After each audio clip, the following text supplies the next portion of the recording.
I am the Tofu Golem. Please enjoy the video. You begin by verifying model and warranty, then power down and remove batteries to avoid shorts. Inspect lenses and housing for obvious damage, and use a multimeter to test battery pack voltage and polarity. Once done, clean battery contacts with isopropyl on a swab and visually inspect circuit boards for burned components.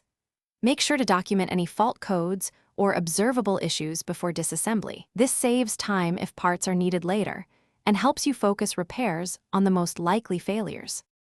You now open the housing carefully and lay out screws in order. The sequence matters for reassembly.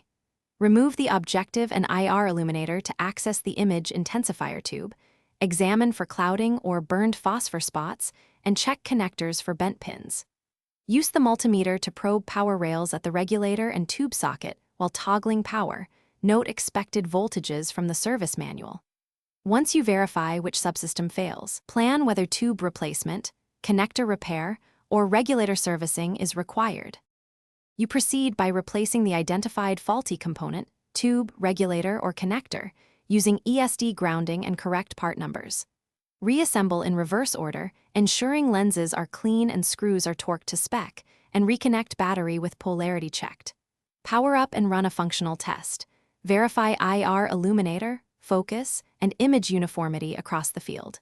If the image shows artifacts or no output, try this troubleshooting tip.